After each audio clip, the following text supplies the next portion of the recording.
teacher Kenny. So before nato sundan na atong adlaw karon, ato siyang sundan pinaagi sa pag-ampo. So in the name of the Father, the Son, and the Holy Spirit. Amen. So our Father who art in heaven, holy be thy name. Thy kingdom come, thy will be done on earth as it is in heaven. Give us this day our daily bread, and forgive us our sins, as we forgive those that sin against us, and not bring us into test, but deliver us from evil.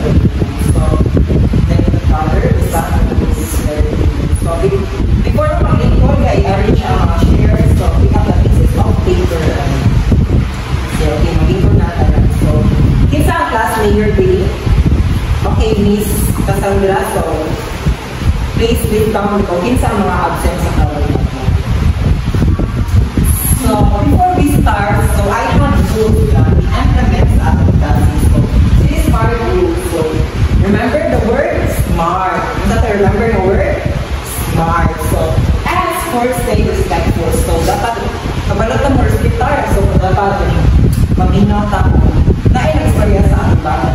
Be kind to your classmates and your teachers. So, and make good choices. So dapat accountable ka sa ating mga actions. And A, always be honest. So dapat honest ka. So no cheating and dapat honest ka. And R, raise your hand. So dapat raise your hand if you have questions if you want to answer some question. And C, take care of property. So dapat kaning ato i-keep ang ato mga things dapat clean siya or like na organize. So kung sa ganito ako remember the word sa atong rules. The word smart.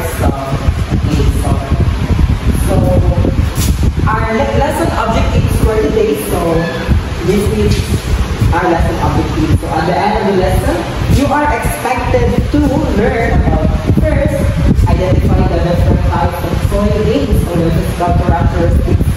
Number two, demonstrate and discuss types of soil based on their physical characteristics. And number three, you are going to appreciate the soil in all living organisms. So last time, we talked about the layers of Earth. So, isa naka-remember kung unsa ang layers of Earth. So, what are the layers of Earth? Okay, crust, very good. Mantle, oh, very good. Inner core and outer core. So, what is the hottest layer of Earth? Inner core, yes, very good. So, what do we call the layer we live in? So, sa ganito ka layer of the earth na kung sa itong itong pantaro. So, very good. Mga siyang gitawag na class. So, I have here and short activity. You are going to, so my mga picture diyan, you are going to arrange the jumbled letters and base sa kanil. Kung saan siyang type sa picture. So, for number one, who is going to answer the question number one? Sand. Very good. This is sand. So the first picture is what we call sand. And number two? Clay. Very good. This is clay. And the third one is what we call glue. Very good. So, the first picture is sand, the second picture is clay, and the third picture is glue. So, who have an idea about kung unsa ang atong topic for the day? So, our topic for today is about the soil, its types, and characteristics. So, unsa lang ang soil? So, in Bisaya, ang soil is itawag na to o? Yuta. Very good. Very good. So what is soil? So soil is a very important natural resource on Earth. So importante kayo siya ang natural resources sa atong kalibutan. So it is made up of tiny particles of rock and decayed plants and animals. So it covers also most of the surface sa atong Earth. And it is a home for plants, sa animals, kung sa atong mga tao, wala siya ang soil. So, muna siya ganina ang 3 types of soil na akong bituan. So, with the 3 types of soil are the sand, the clay, and the loam. So, there are 3 physical characteristics of soil. So, first is the color, second is the texture, and the third one is the ability to hold water. And now, nakipakita ninyo ng video. So, kasi ganyan mo tanong video pili. Okay, so lagi mo tanong video nyo. So, nakiplay din yung video. Yun yung buhatong kaya. You are going to observe sa kanyang differences or kalahian sa kanyang 3 types of soil which are the sand soil, the clay soil, and the loam soil. So after watching the video, nakaki-prepare na ako talaga yung malayo ko ibangin. So for the question number 1, so sige ito ang tulo ka types of soil. Clay soil, sand soil, and loam soil. Very good. So nag-observe din mo. So sa number 2, so how they differ in texture and color? Kasi kanina nagkakakilan ka sa texture and color. First, sa sand. Ito yung kanina color sa sand. Yung color kay light brown or tan pino siya. Very good. Yung color kay light brown or tan, pino siya ang sand. So, wala siya ang bitaw na ito bas. Kaya mo bas? Yes. Oh, yes. So, kung saan ka na yung color sa clay? Yung color na siya pagka-red na sticky siya. Very good. So, yung color nila siya pagka-red or greenish. And yung kanyang texture, sticky siya. Ano sticky na siya? Because gusto siya ma-observe ng water. Gawin siya sticky siya. And sa loam soil, kasi ito yung color sa loam soil? Yung color kay dark brown or black dahil siya maligno. Very good. Siya yung color kay black, dark brown or black. So, dahil siya o siya, cranberry siya o dahil siya maligno. Kapag tayo na magwawag yuta, kapag tayo magwawag yuta kayo, yun yung manawag na yuta kayo. When mo po, dahil siya ang kanina maligno, maligno siya maligno siya. So, mawala siya ang loam soil. Nana siya kanina, rich na siya ito sa nutrients para sa something. Kapag tayo mabantay mo lang kanina, naging vitamina sa itong mga mama o papa sa ating likod, di ba?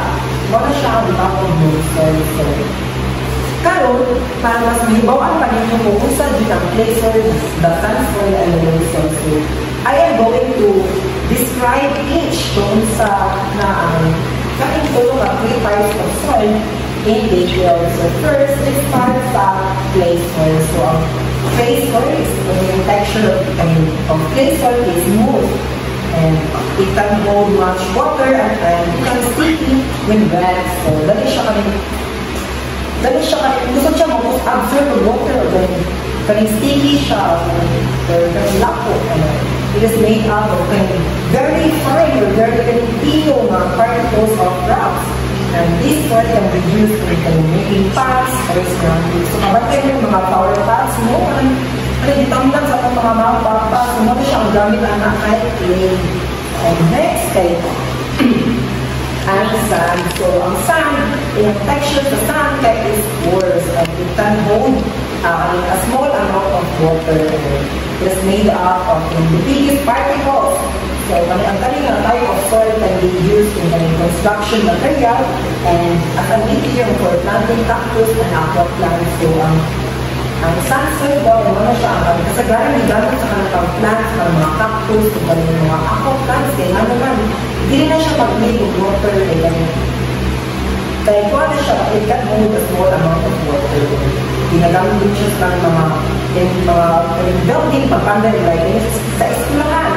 Kaya gigamit na siya ang sand soil para po ang like mga hollow blocks, something na lang. What ang gamit sa sand soil. And the last is the loam. So, the texture of the loam is a combination of sand and clay. So, ang loam, so as what I said earlier, wala siya ginagamit sa mga mamang pakapabula o dulo sa pagtanong na ating makita sa ating mga likod. So, it can hold enough amount of water or siya. It is made up of bigger particles than clay and smaller than sand. So, this soil can be used in planting most of the mostly sa kanyang mga tanong. Gigamit siya ang yung soil, i-match yung mga materials na magtatambok sa atong mga tanong. So, kung naminaw mo kanina, question is, gamay question activity. Now question is, so what you're going to do is usually, you will listen carefully and give the type of concern being described in each item. So, can you raise your hand if you want to answer? So remember, ang rules mo, sa letter R, raise your hand. So, for the question number 1, so, I hold a lot of water and become sticky and red. I am made up of the smallest black particles. So, what type of soil am I? So, ito answer? Clay, very good. So, naminaw din mo. So, very good na siya. So, for the question number 2, so, I am a mixture of sand and clay. I can hold just the right amount of water. What type of soil am I? Loam. Loam, very good. So, let's give round of applause to the answer. So, for the last question, so my particles are the biggest, and my picture is in the course. I do not hold water down. What type of clay am I? Sand. Very good. So, so I think you are ready for our activity for today. So I prepared a group activity, which is what we call the soil matching challenge. I am going to divide you into 3 groups, age 3 to 5 members age group. So each group kaya makareceive siya of set of scenario cards and worksheet. So each card kaya describe ng mga situation na related sa farming, sa gardening, sa building, or crafting. So for example, a farmer wants to grow healthy vegetables, like that. So, and then each group ay mag-decide siya kung saan siya na type of soil may bigyan sa kanilang situation, like kung saan ba siya ma-soil, or clay soil, or no soil. So, you are going to write your answer on the worksheet and explain why, and ginagipila na ninyo yung mga kanayuan na soil type. So groups, they will share 1 or 2 of their answers with that class. So, then I will give you 10 minutes to answer the activity for today.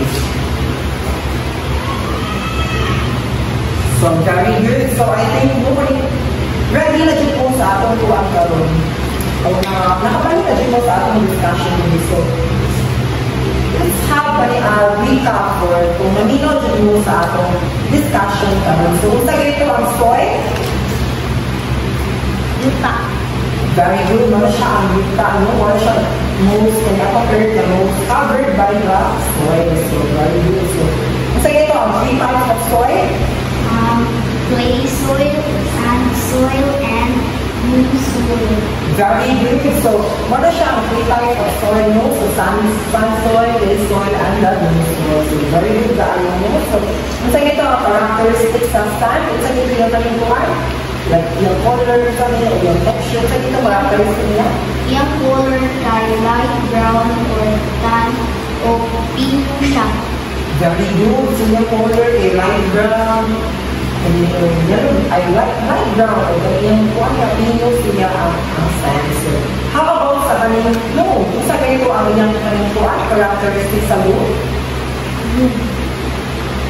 Yung color kay dark brown or black, dali siya magulo. Very good. So, naminaw din sa kasandran mo. So, kung sa ganito ang lahat, how about sa kanyang clay? Sa ganito yung characteristic? Yung color na siya ipagka-red na sticky siya. Very good. So, grabe kayo naminaw din yung kayo. Answer mo sa akong question na rin. So, I have here activity na sa ito.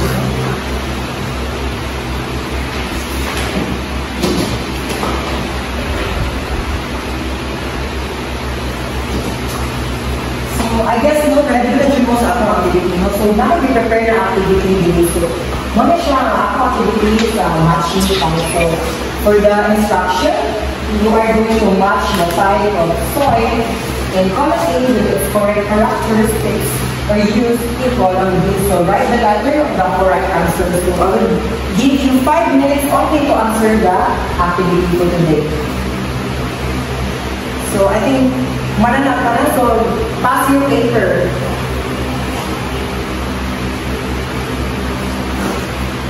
So before na kayo discussion karon, may question mo.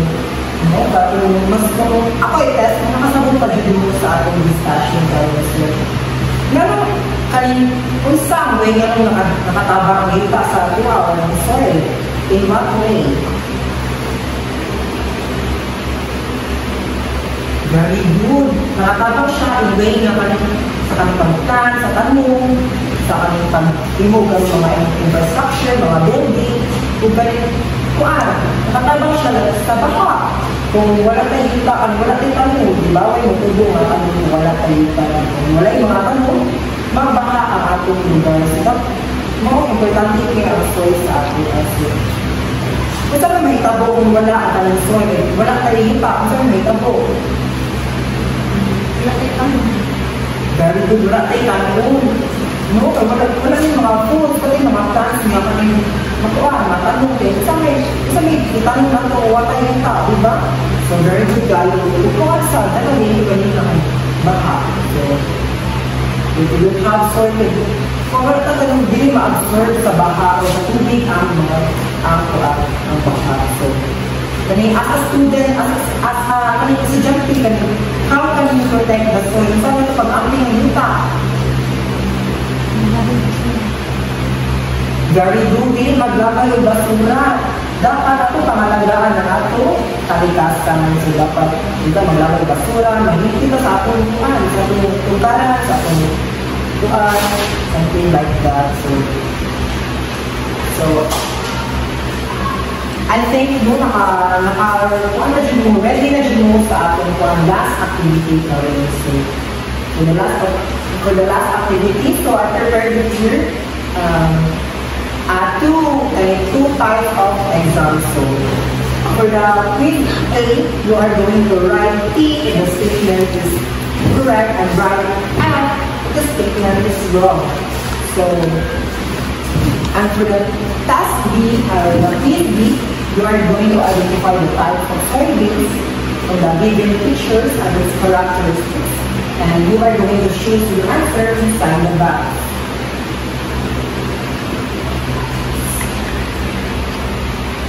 So I think all is good na. So please pass your paper in front and we will go to check it later.